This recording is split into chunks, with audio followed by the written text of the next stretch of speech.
Quand la sueur de l'Indien se trouva brusquement tarie sous le soleil, quand la frénésie de l'or draina au marché la dernière goutte de sang indien, de sorte qu'il ne resta plus un seul Indien aux alentours des mines d'or. Alors on se tourna vers le fleuve musculaire de l'Afrique pour assurer la relève du désespoir. Alors commença la ruée vers l'inépuisable trésorerie de la chair noire. Alors commença la bousculade échevelée dans le rayonnant midi du corps noir, et toute la terre se mit à trembler du vacarme des pioches dans l'épaisseur du minerai noir. Il y a de nombreux siècles que dure l'extraction du minerai de cette race. Ô couche métallique de mon peuple, minerai inépuisable de rosée humaine. Combien de pirates se sont frayés leur chemin à travers la riche végétation de ton corps.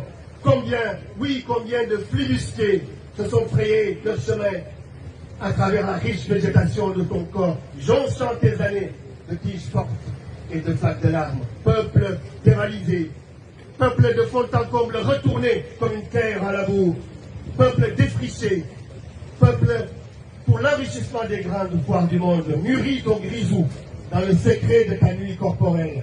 Car nul, oui je le dis ici, sur cette terre de Ouida, nul n'osera plus couler des canons et des pièces d'or dans le noir métal de ta colère.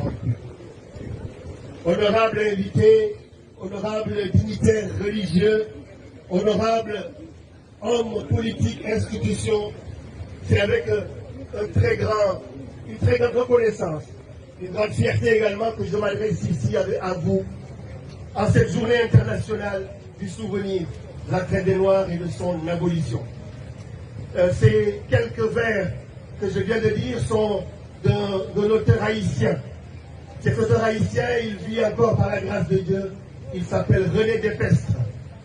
René Despestre est un des compagnons de Léopold Sédar Senghor, de Aimé Césaire, de Léon Gontran Damas. Et ce poème s'appelle Minerai noir. Et c'est un poème que je recommande à toutes et tous ici, et notamment aux jeunes. Chers amis, je suis ici avec les membres de notre association Mémoire et Partage. J'ai tenu absolument à ce qu'ils soient avec nous pour répondre à l'invitation de Christophe Chonaton et du comité donc, pour la commémoration du 23 août, parce qu'il nous semblait essentiel que cette invitation soit honorée par la diversité de ce qui fait aujourd'hui le monde. Je suis avec Laurence Petitot, donc, qui est membre de notre association. Je suis avec Daniel Flardy, médecin et vice-président de notre association qui est de la Guadeloupe. Et je suis avec Laurine Gomis, qui est donc présidente de l'antenne de notre association donc à Paris. Chers amis, le cadre dans lequel nous sommes ici, c'est vrai, c'est la journée internationale du souvenir de la traite des Noirs et de son abolition. Mais c'est également, il ne faut pas l'oublier, que nous sommes cette année dans le cadre du 220e anniversaire de la résistance contre le rétablissement de l'esclavage par Napoléon Bonaparte. Puisque vous le savez, la première abolition de la traite des Noirs par la France a été faite en 1794, le 4 février 1794. Cette abolition, ce qu'on n'enseigne pas à la jeunesse aujourd'hui française et à la jeunesse du monde, c'est que si la France a aboli une première fois cette traite des Noirs et cet esclavage, le 4 février 1794, ça a été directement inspiré par la révolution haïtienne qui commence donc le 23 août 1791. Et ce sont les 3 députés de ce qu'on appelle Saint-Domingue qui, à la Convention parisienne, vont obliger la Convention à cette première abolition de la traite des Noirs et de l'esclavage le 4 février 1794.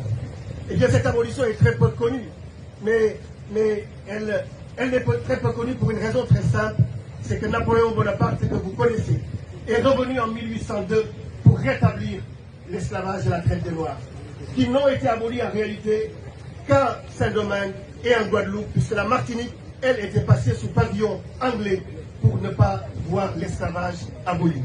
Eh bien, en 1802, lorsque Napoléon Bonaparte rétablit l'esclavage, eh bien, un homme et des femmes, un homme, Louis Delgrès de la Guadeloupe, va se lever et va refuser le rétablissement de l'esclavage par Napoléon Bonaparte, en compagnie de la mulâtresse solitude de Ignace également. Et bien cette année-ci, c'est le 220e anniversaire de la résistance des Guadeloupéens contre le rétablissement de l'esclavage par Napoléon Bonaparte.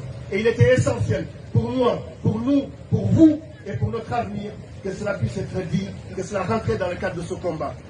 Chers amis, nous avons répondu à l'invitation du comité de commémoration du 23 août. Nos organisations voudraient, c'est vrai, partager et soutenir la renaissance béninoise incroyable qui s'incarne aujourd'hui. C'est la deuxième fois que je viens au Bénin. Je sens monter dans ce peuple une dignité, une fierté, une nouvelle renouvelée. Lorsque j'ai visité le musée, les œuvres qui ont été restituées au palais, voir ces enfants accompagnant leurs parents, voir le visage, ce qui s'exprimait de leur visage, cela montre bien que la renaissance béninoise est un exemple aujourd'hui, non seulement pour l'Afrique, mais pour le monde entier. Et nous voulons féliciter, bien évidemment, le SECOM 23, le féliciter de la dignité avec laquelle elle engage ce processus de reconnaissance, de réparation et de réunion des afro-descendants.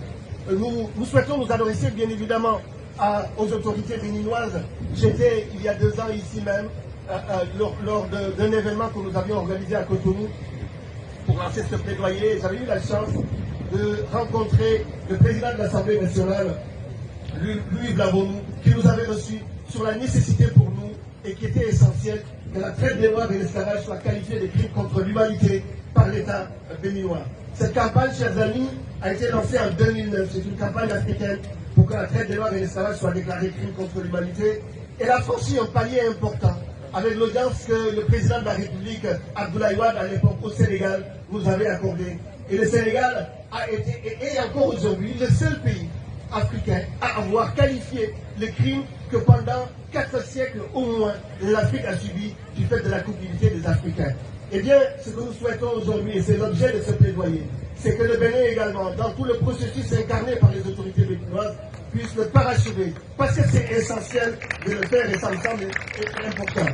La place historique de votre pays, de notre pays. Tout à l'heure, je disais à mes amis que je me sentais de plus en plus béninois. Cette fierté, cette dignité avec laquelle vous respectez les ancêtres, vous partagez le souvenir de ces ancêtres, de leur humanité et de leur résistance, est quelque chose qui me semble essentiel et que nous tous également, nous pouvions également avoir. La traite des Noirs et l'esclavage, chers amis, furent une des tragédies les plus catastrophiques de notre modernité. Une déportation sans précédent qui a affligé tout notre continent pendant plusieurs siècles. Une tâche dégradant l'humanité, car ce fut un crime contre l'homme. Cette tragédie est ineffaçable, imprescriptible, et a privé le continent africain de ses forces vives, la laissant dans une situation d'instabilité, de précarité qui continue de peser encore sur notre destinée. On le sait, aucune analyse de la situation de l'Afrique et de sa diaspora ne peut être crédible sans une claire lumière des conséquences de ce trafic. L'appauvrissement durable de notre continent, du continent africain et des Caraïbes également. Le racisme, la discrimination en sont les manifestations les plus malheureuses héritées de cette histoire. Et vous le savez également que la France, en 2001, par l'intermédiaire et le combat de Christiane Taubira, député de la Guyane, la France a déclaré la traite des Noirs et l'esclavage crime contre l'humanité. Et pour nous également, venir ici, au Bénin, et soutenir ce plaidoyer, ça montre bien que le besoin de reconnaissance est grand, tant le traumatisme est encore vivace. Il nous faut, et c'est essentiel, sortir du silence et du non-dit sur le drame de cette première mondialisation, de se remémorer les combats contre l'esclavage. C'est ce que nous faisons aujourd'hui avec cette journée du 23 août, mais également, chers amis, proposer que cela puisse rentrer dans la qualification juridique de nos États. Nous avons des États aujourd'hui, ils sont en mesure aujourd'hui, dans ce processus de réparation et de restitution, de pouvoir qualifier ces crimes contre l'humanité.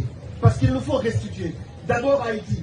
Haïti, nous devons nous battre pour que Haïti, qu'on puisse restituer à Haïti ce qu'on lui a pris.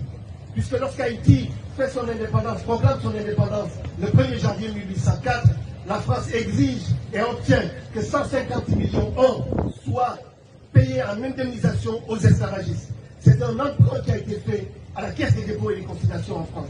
Et aujourd'hui, c'est une restitution de cet argent dont les économistes ont qualifié à 35 milliards d'euros que la France devrait rendre à Haïti aujourd'hui. C'est aussi des restitutions et des réparations à la Martinique et à la Guadeloupe, à la Guyane et à la Réunion.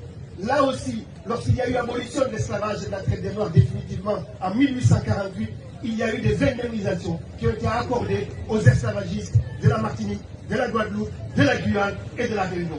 Donc ce travail que nous faisons ici, c'est notre responsabilité. C'est notre génération de le faire. Personne ne le fera à notre place. Ce que nous faisons ici, ça doit nous ouvrir les yeux. Que